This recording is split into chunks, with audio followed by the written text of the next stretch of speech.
Hi, I'm Daniel Skrnick, the pastry chef of Buddakan Restaurant in New York. Forkandplate.com. Today I'm going to show you how to make the pumpkin egg custard tart.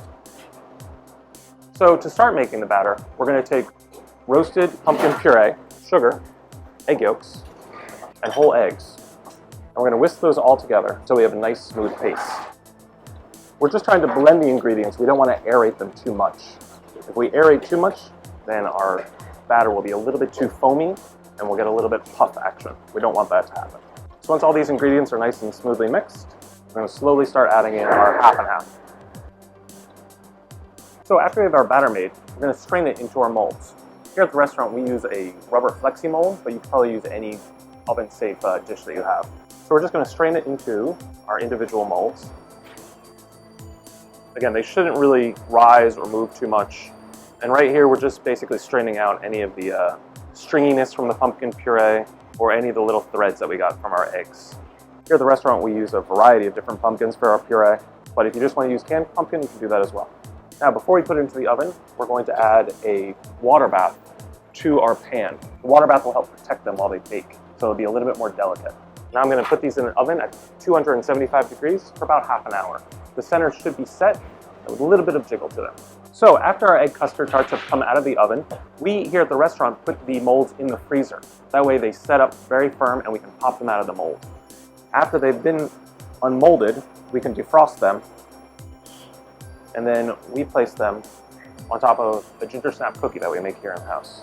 Now for a little bit of extra flavor, we're going to brulee the top. So I'm just going to take white granulated sugar, spread it on the surface, and then with one of our favorite tools, the blowtorch,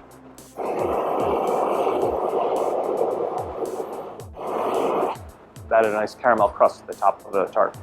Now, for the plate, we're going to use a variety of different garnishes and sauces. Here I have a pumpkin seed oil. Basically, we take pumpkin seeds, which have a beautiful green color to them and a nice nutty flavor, and they grind it into an oil. So we're just going to give a light brush of that to the plate. And to go with the pumpkin, we're going to be using pomegranate seeds. And this is a pomegranate molasses, basically just pomegranate juice that's been cooked down into a nice thick syrup. We're going to add our tart to the plate. We're going to add a variety of different garnishes here. We have two different types of candied pumpkin. We have blue Hubbard pumpkin and red curry pumpkin. We take the pumpkin, we dice it up, and we steam it for about 10 minutes, and then we slowly cook it in a sugar syrup for a very long time until basically every part of the pumpkin has been imbued with sugar. So they're basically little gems of candied pumpkin. Very sweet, but have a nice earthy flavor to them. Lastly, we have some fresh pomegranate seeds that add a little bit of brightness, tartness to the plate.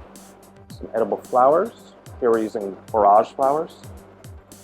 So now we're just going to add a little bit of whipped cream that we've whipped with a little bit of sugar and ground cinnamon. And then there's the dish, pumpkin egg custard tart.